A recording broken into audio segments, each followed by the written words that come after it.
My name is Leo, and today we're going to be going over some orienteering skills.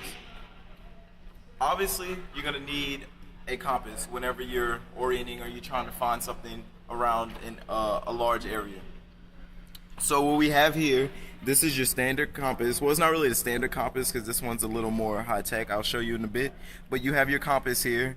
All of your red numbers all the way around the compass, these are known as degrees. So the red numbers, those are your degrees. Here, down the middle and all the way to the middle of the compass is your line of sight. So for instance, if we were looking over there at that garbage can, we would line our compass up with the garbage can, and then this type of compass, it has a magnet on it.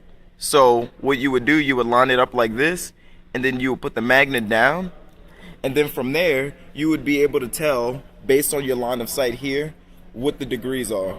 So that's pretty neat about this compass. You can actually magnetize it and hold it down. Alright, so the next thing we're going to talk about right now is our map. With the map, you have a key, or some people might refer to it as a legend. So here's your key.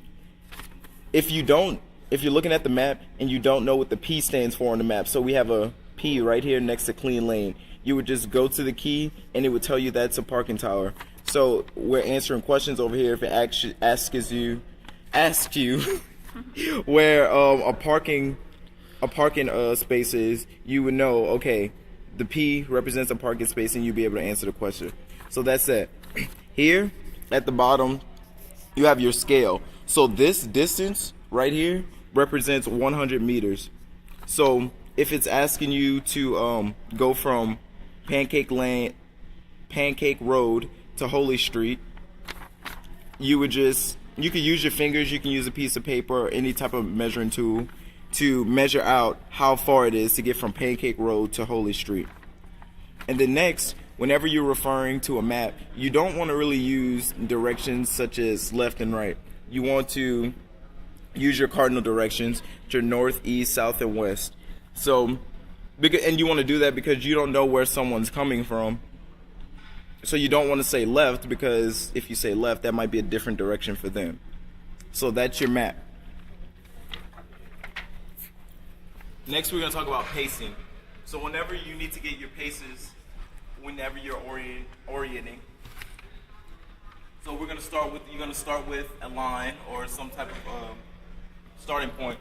So whenever you're getting your paces, you're going to take your left foot, and then we're going to put our left foot right in front of this blue line. And then each pace is going to be counted on the right foot. So I'll show you an example of that. So it's going to be 1, 2, 3, 4. So every time your right foot touches, that's a pace. Now you want to remember, you don't want to take too small of steps, or you don't want to take steps that are too large. You just want to take a normal pace so your steps can be accurate. And then we're going to do a little math now. You want to make sure that you do it a bunch of times. So here on this card, we did it 5 times. You want to make sure you do it enough times so you can get an average to make sure that one wasn't off too much or too little.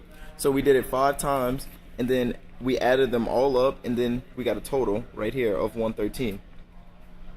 So to get your average, you take the total number of steps and then you divide it by 5.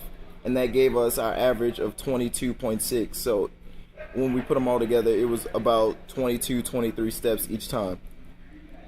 In order to get feet per pace, you take your average and you divide that by 100, and then it gives you your feet per pace. And then right here, we just rounded off to 4.5.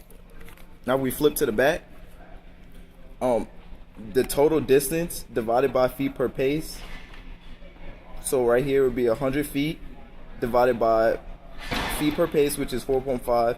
And that tells you in order to go 100 feet, you would take about 22 paces.